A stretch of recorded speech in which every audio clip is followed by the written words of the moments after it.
besarnya THR bagi pekerja atau buruh yang telah mempunyai masa kerja 12 bulan secara terus-menerus atau lebih diberikan THR sebesar 1 bulan upah. Sedangkan bagi pekerja atau buruh dengan masa kerja 1 bulan secara terus-menerus tetapi kurang dari 12 bulan upah diberikan secara proporsional. Perhitungannya masa kerja ini dalam hitungan bulan dibagi 12 bulan, kemudian dikalikan besarnya upah 1 bulan. Ini mau kasih contoh misalnya, seorang pekerja upahnya 4 juta dan baru bekerja 6 bulan. Maka pekerja tersebut tidak mendapatkan THR dengan perhitungan 6 bulan atau dibagi 12 sama dengan setengahnya, lalu dikalikan 4 juta. Dari perhitungan tersebut maka kira-kira si pekerja akan mendapatkan THR sebesar 2 juta. Ini contoh ya. Nah, terkait ketentuan mengenai besaran THR, sangat dimungkinkan perusahaan memberikan THR yang lebih besar dari peraturan perundang-undangan. Dalam Permenaker nomor 6 tahun 2016 diatur bahwa bagi perusahaan yang dalam perjanjian kerja, peraturan perusahaan, perjanjian kerja bersama atau kebiasaan yang berlaku di perusahaan tersebut telah mengatur besaran THR yang lebih dari itu, ketentuan peraturan lebih dari ketentuan peraturan perundang-undangan maksud saya, maka THR yang dibayarkan kepada pekerja atau buruh tersebut sesuai dengan PK, PP, PKP atau kebiasaan tersebut. Pertanyaan berikutnya, kapan THR harus diberikan? THR keagamaan wajib dibayarkan paling lambat 7 hari sebelum hari raya keagamaan.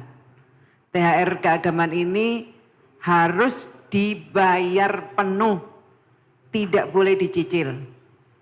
Saya ulang ya, ada banyak yang saya ulang nih, THR keagamaan ini harus dibayar penuh, tidak boleh dicicil. Saya minta perusahaan agar taat terhadap ketentuan ini.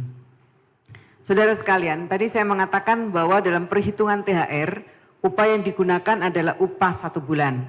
Terkait upah 1 bulan ini ada kekhususan pengaturan bagi pekerja atau buruh dengan perjanjian kerja harian lepas.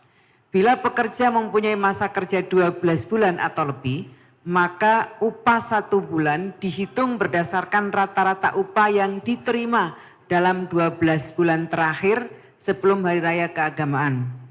Lalu bagaimana dengan pekerja harian lepas yang masa kerjanya kurang dari 12 bulan? Untuk pekerja yang demikian ini maka 1 bulan dihitung berdasarkan rata-rata upah yang diterima tiap bulan selama masa kerja tersebut.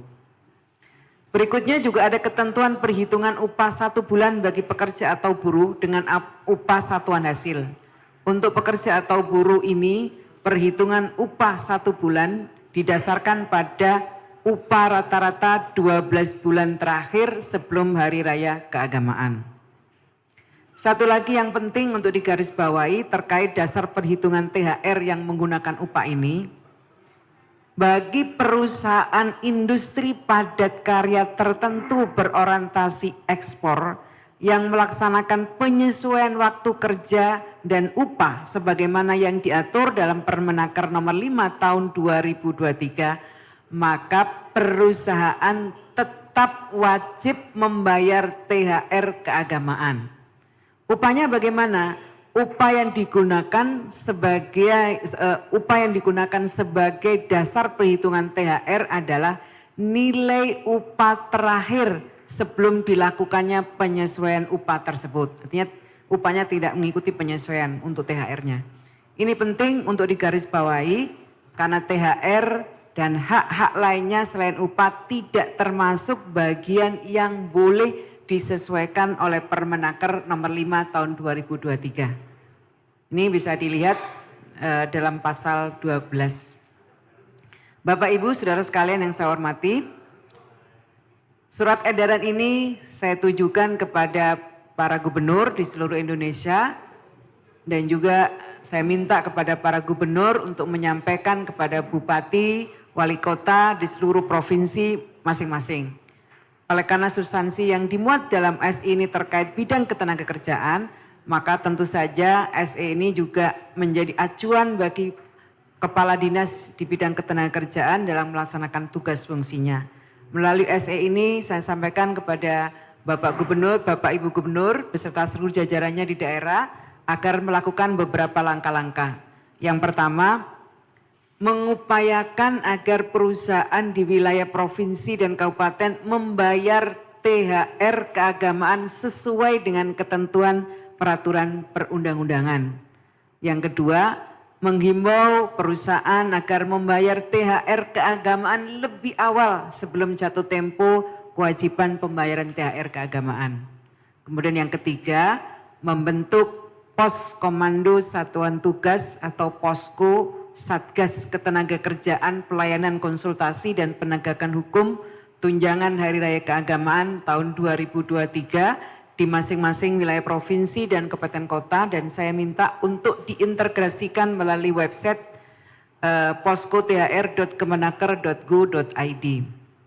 Yang keempat, mengawasi pelaksanaan pemberian THR keagamaan di wilayah masing-masing.